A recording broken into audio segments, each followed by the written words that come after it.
Hi guys, my name is Borro Dante. Let's create a painting by cheating. A lot.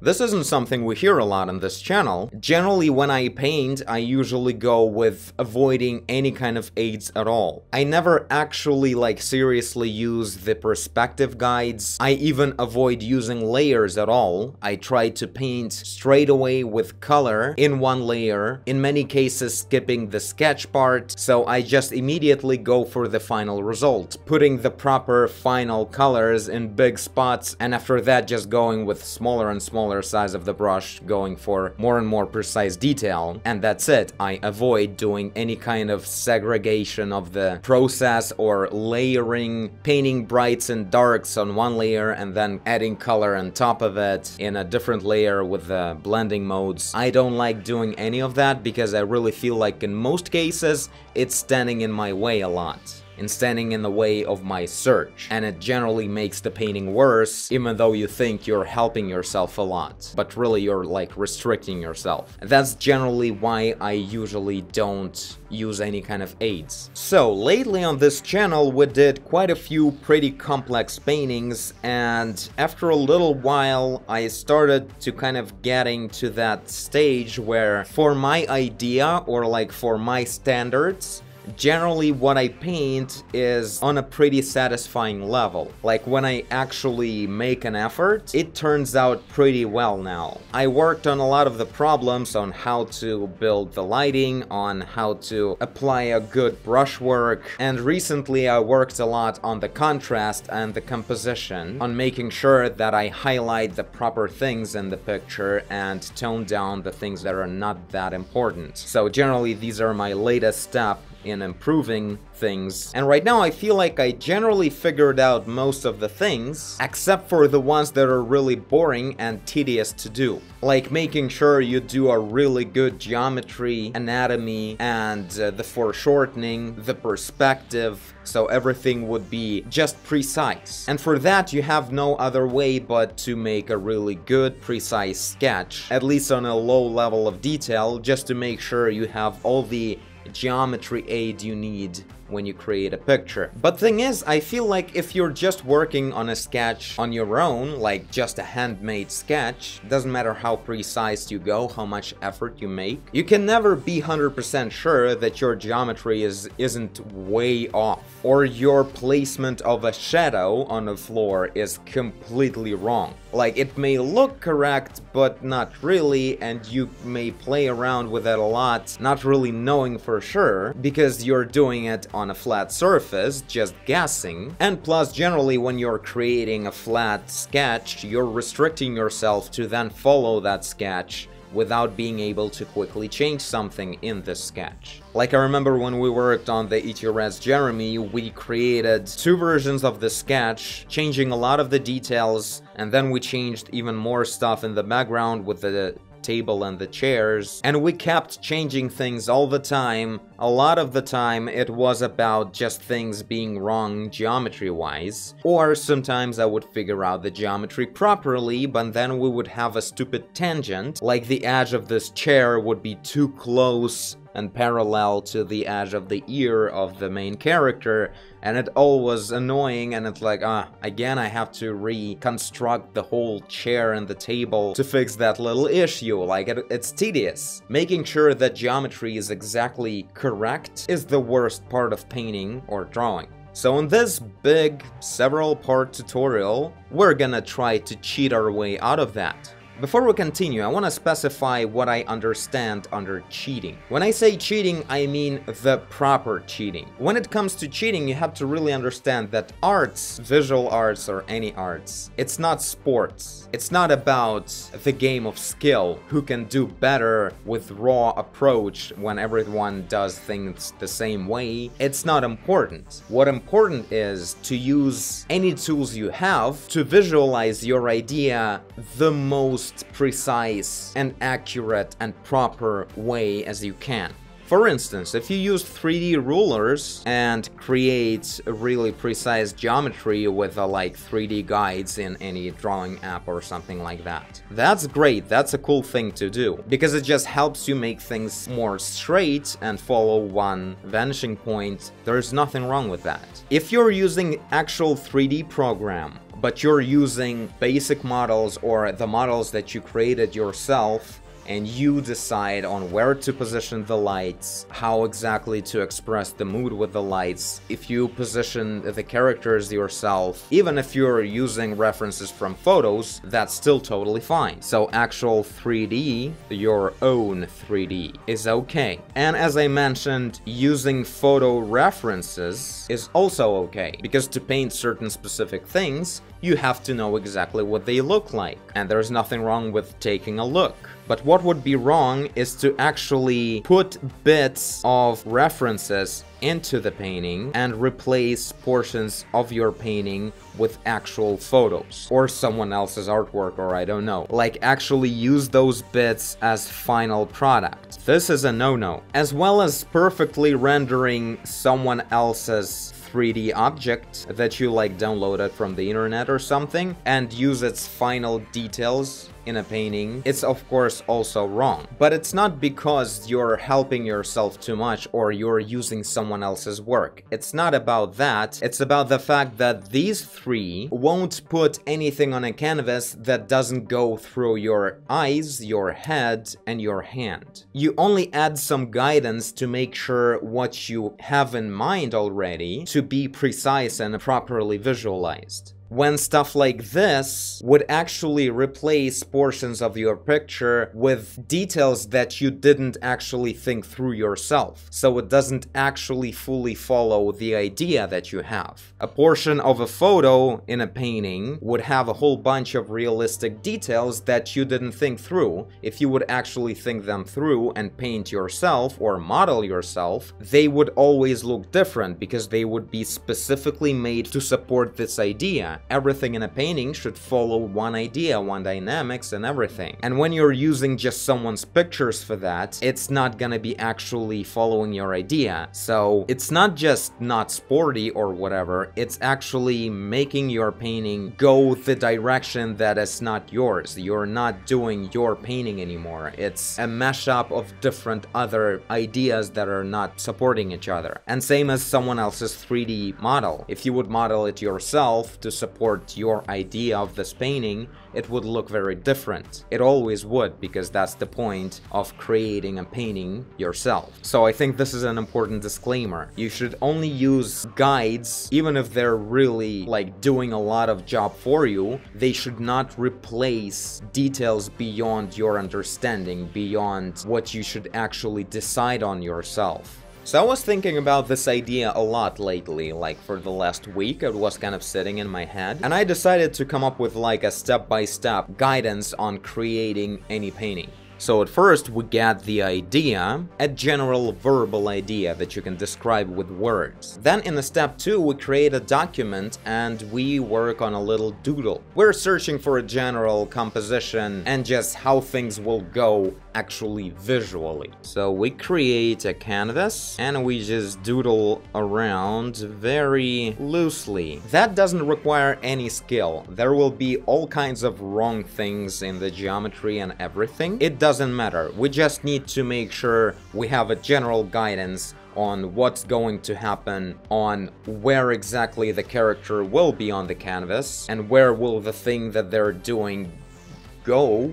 In here we use a few ideas. First of all, we go for maybe like the rule of thirds, right? We position things on one third or the other third and think about stuff like that. Generally make sure that the main focus of the picture would be not too far away from the edge or something like that. Not necessarily all these rules are meant to be broken, but another thing we think about is when we have a canvas, what's going to be closer to us what's going to be in the middle ground, and what's going to be far away. And a third rule right here, as we work on it as well, will be after figuring out the positioning in the thirds and what's close and what's far away and how exactly it's going on, the action between the characters or whatever, we think on what's gonna be brighter and what's gonna be darker. Generally, these planes that we figured out in the second step, the grounds, right? We need to think about, like, if the closest thing is over here, it's gonna be in the shadow, and then the main object, maybe like the main character, right, is gonna be over here, and then the background is there, so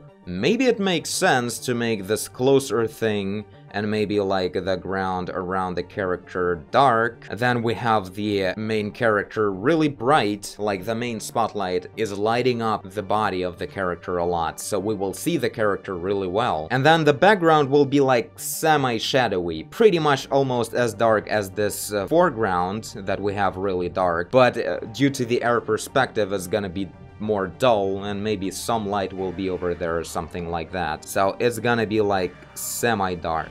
It's usually a good idea to start the concept with this kind of breaking the whole picture into just 3 tones. What's gonna be like almost black, what's gonna be middle gray, and what's gonna be almost white. Like, what's the brightest, what's the middle, and what's the darkest. And you figure that out. Make sure in here that when you look at it, you immediately can see a good contrast around what's important. In this case, like this character wrongly positioned in the middle. I broke the rule of thirds already. But right, so we come up with this kind of picture. It's gonna be like almost of this level of detail as I already doodled it. A little bit more complex, maybe, to figure out specifically where the body parts of the character will be. With wrong anatomy, wrong geometry, no actual perspective and everything. Just literally like a child's doodle to figure out visually where certain objects will be on the canvas. In the next step, if we feel not very confident on whether we did a good job on figuring out the positioning or the general style or tone of presenting the character, maybe we'll look up some other artists' artwork online, maybe something that inspires us, and we would take a look at it and we would think, yeah, exactly, that's what I want to see, like that kind of style. You know, in this case, you're not stealing the idea because you already have it. You're not stealing the general positioning of objects and stuff like that, like the actual scene is gonna be happening the way you intend it to, but with little details, with little tricks, like how exactly to highlight the character better with the contrast, how to add it. Like, apparently you can add like a shadow from the cloud on the background if it's a big landscape behind the character. That's a good idea you could find in someone else's artwork. Or maybe like the general style, maybe how exactly to create a cool character and in which kind of style, in what time this character is. Maybe it's a different realm, maybe it's more sci-fi-ish or more fantasy-ish, like all kinds of little inspiration things that may help you do a better job with what you defined over here. So far nothing complex, right? In fact, we can do these 3 steps in like 15 minutes tops. Now the next step usually would be a complex, precise sketch. Many artists even do like, what, 3 iterations of a sketch, like the first doodle, then they make a bit more complex one with details of the clothing and everything, and then they polish it in a 3rd layer, like with super clean lines. I never really understood why they do that, if they still not gonna be using this sketch in the final product. Like, I don't think it actually helps you to decide on details when you're working in the art style of a line art. So anyway, this is the most complex part, where all the problems are starting. And this is where we're gonna cheat with a 3D program. So we open up a 3D app and we build a very simple 3D guide for us to use in the future. It will have perfect geometry, perfect real actual positioning of everything in the scene. We will be able to work on very complex compositions, many characters may be together and stuff like that. No specific details, all the characters will look the same, pretty much literally like the blocky guy would look like when you are creating a sketch. You know, this most horrible part that you usually work on, this stuff, I don't even know how to do it anymore. anymore. I haven't been doing it for so long, right? So you're creating this kind of stuff. And this is literally the level of detail that we will start and finish working on in 3D. Except after we finish positioning everything, we also turn on the lights, and maybe we'll have some guidance on the projected shadows. So this dude goes right into that stage.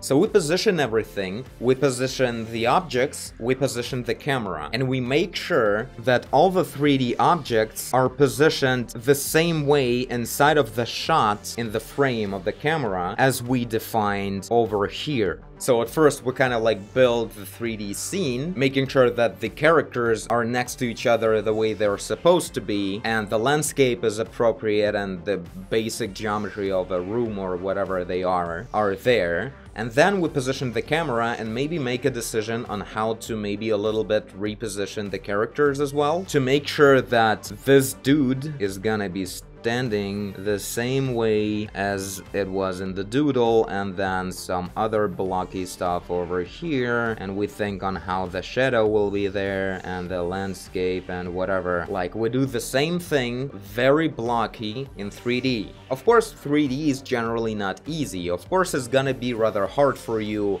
if you never even tried working in 3D to get a quick grip on it and just start working with it quickly, but this is the part that I want to figure out in the next episode. How to make it as simple as possible and just get the things out of this 3D sketching, only the things that we really need and nothing else. No extra work, no extra details or any nonsense like that. Because usually 3D gets hard when you go with details. But if you just position basic shapes in the environment, it generally may stay pretty simple. So we position the objects, we position the camera the proper way, so we would have the good angle, and then we position the lights, only in a way that we would get just enough information geometry-wise, or maybe brightness-wise, that we couldn't do precisely enough without 3D. So we also position the light sources. Now after that, we get this picture out of the 3D program, like we render this shot, and we position it into a painting program of choice. Now we have darks and shadows over here already. We know how exactly the character would drop shadows on the floor. We know exactly how much darker the bottom of the character will be comparing to the top of them, and so on and so forth. We'll have all the guidance we need.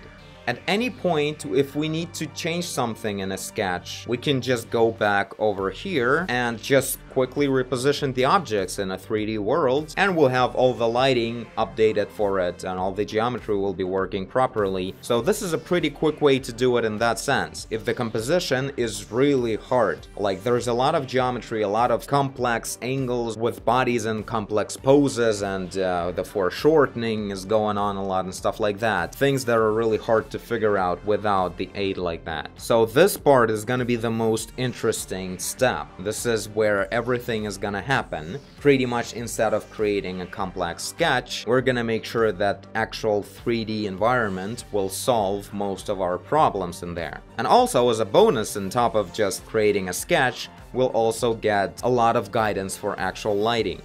And so in this final stage, we can create two different layers. One of them will be a pure sketch layer with just outlines of the objects in a very clean fashion, in a fashion in which I'm drawing right now, with a very tiny line and just showing the silhouettes of the objects and their general angles, like the guidance, and nothing else. No hatching, no shading on everything, so this layer would be on top of everything, with just little guidance for the geometry, and we will be able to always have it turned on top and paint with actual colors in a separate layer underneath, and it wouldn't be standing in our way, darkening all the colors. And the second layer will be the one that we'll actually use as a base to start painting. The layer where we rendered these basic objects not as outlines, but as actual shapes that are properly, geometry-wise, properly shaded. So we'll know where the dark stuff is, where semitones are going on,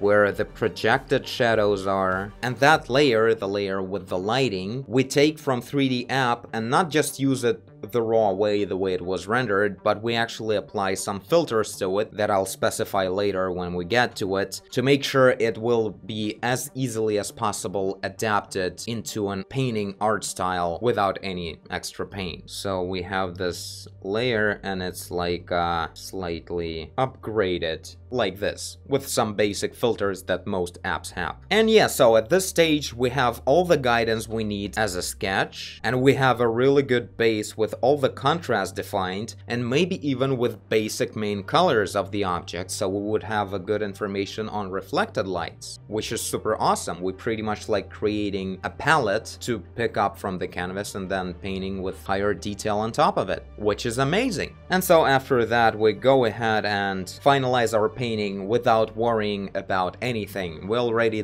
decided on the idea, on the composition, on the art style. We solved all the geometry problems that are ever possible, and now we just have a great base to create a picture, and so we have a detailed, final, awesome character that looks like a Michelin dude in a cape. And yeah, a lot of artistic details in here. We're not restricted with anything, because if we want to change something and we actually need to update it with the consideration of the 3D world, we can easily go back and do that quickly. And this is the final look. And in here I'll add another arrow, because we can go back and forth updating the 3D if we decide to change something. To make it clear, in the adaptation of 3D there will be a lot of interesting ideas I have about how to convert a raw 3D picture into a final painting. So aside from just applying filters, there will be some work with air perspective and maybe adding some extra stuff that you won't get from just the real physically based rendering that you may want to have in actual painting. So there will be a lot of experimenting in this part as well.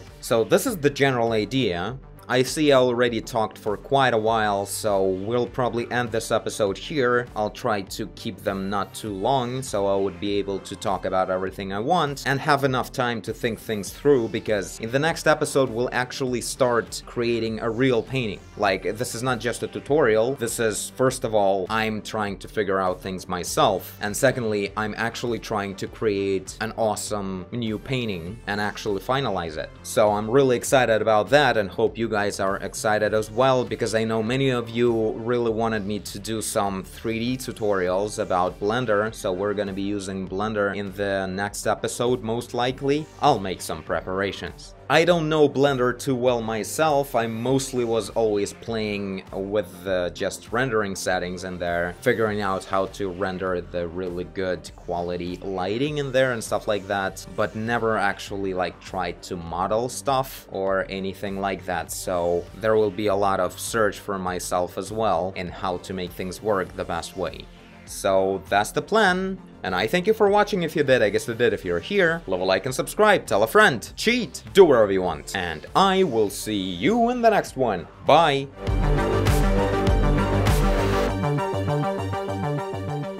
Boy, this is gonna be fun.